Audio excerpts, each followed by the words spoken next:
All right, Math for College Kids. Your last lesson is regarding solutions to polynomials by factoring.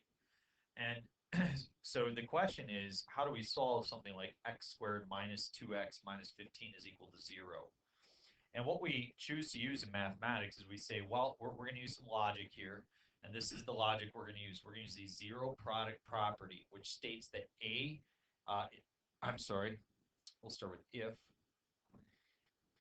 if A times B is equal to 0, then we know something to be true. If you multiply two things together and you get 0, then A equals 0 or B equals 0.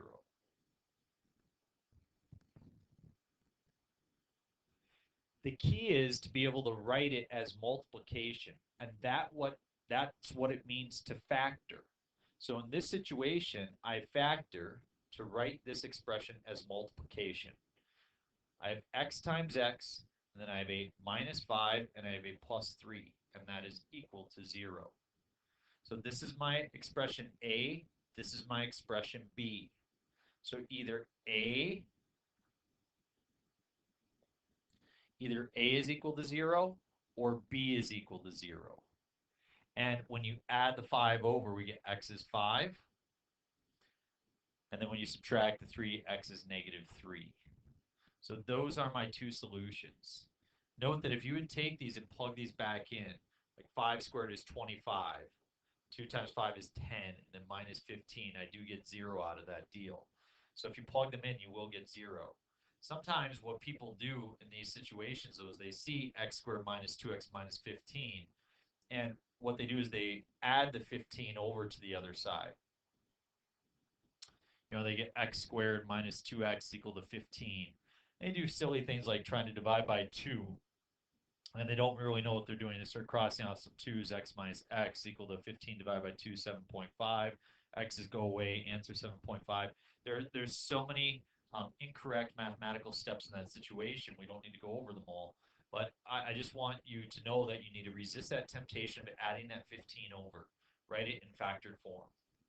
And so in this situation as well, the key is that it must be equal to 0. It is called the zero product property. So we subtract 5 from both sides to get 6x squared minus x minus 5 is equal to 0. And there you can see in this situation, because it's equal to 0, I factor it. 6x and x. And then we are going to go, in this situation, we're going to go a minus 1 and a plus 1. Whoops, sorry. Has to multiply to 5, so negative 5. So let's try that. This gives us positive 5x. This gives us negative 6x, which makes our negative 1x in the middle. So this is the correct factorization. We're going to set each one of these equal to 0. 6x plus 5 is equal to 0, and x minus 1 is equal to 0. If we subtract the 5, 6x is equal to negative 5. Divide by 6, we get x is negative 5 over 6. Add the 1 to both sides, x is 1. Those are my two solutions. Here's a different kind of problem, 4x cubed minus x. Your first step to factoring is always to factor out a common factor. This one has a common factor of x. What you're left with is 4x squared minus 1. This happens to be now the difference of two squares. 2x times 2x, and plus 1 minus 1. So we have three things. This is kind of like A times B times C is equal to 0. So we go x is equal to 0, 2x plus 1 is equal to 0, and 2x minus 1 is equal to 0. When we solve, we have x is 0. We get x equal to negative 1/2 and x equal to positive 1/2. So those are my three solutions. The last one, this is a review of your grouping. Remember, always set it equal to 0. X cubed, we subtract our 2x squared over to the side. Minus x plus 2 is equal to 0. Don't put parentheses in front of a subtraction sign, so I make it negative. Factor out an x, and we get x squared. I'm sorry, factor out an x squared. I get x minus 2. Factor out a negative 1. We get x minus 2. Factor out the x minus 2, and you're left with x squared minus 1. X squared minus 1 does factor. X minus 2 times x plus 1 times x minus 1. So our solutions, x is equal to 2, to negative 1, and to positive 1. So just please note that you're not always going to have just 2 solutions. You might have 3 solutions. Let's try these last ones together. We factor x minus 6 times x plus 2 is equal to 0.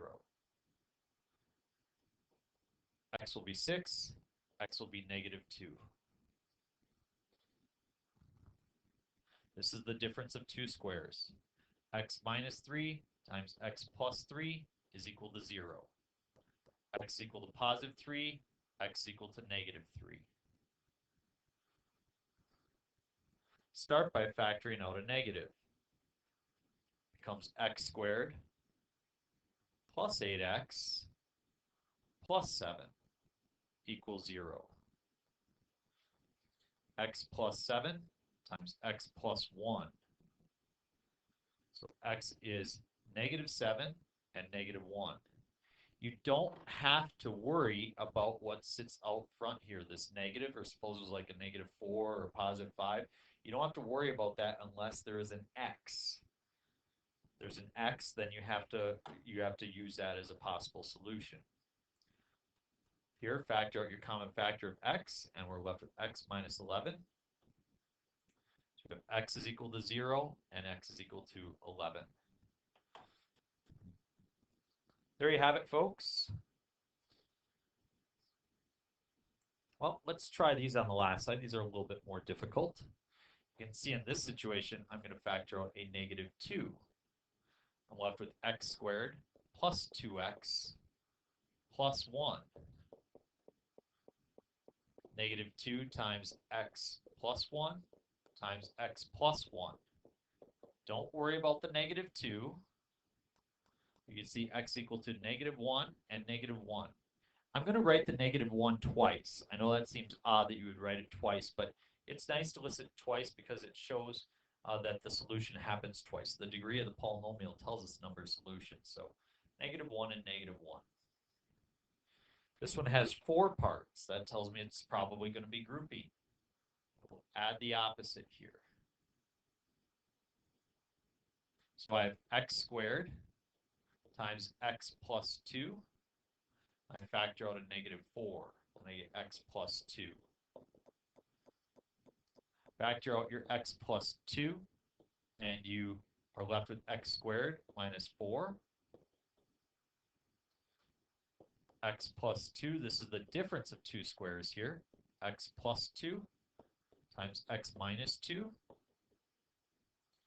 So x is equal to negative 2, and positive 2. 3 solutions. In letter G, I'm going to take out a common factor of 2x. I'm left with 4x plus 3. As we solve, we get x is equal to 0 for the first part, and x equal to negative 3/4 for the second part. I'm going to start by factoring out a negative. 2x squared plus 11x plus 5 is equal to 0. 2x and x. I'm going to go plus 5 and plus 1. Notice how I get a 1x and a 10x. That makes 11x in the middle. Don't worry about the negative 1 out or negative out front for your solutions. X is equal to negative 1/2 from your first part.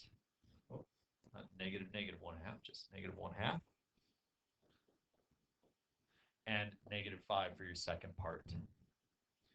There you go. 10-minute video.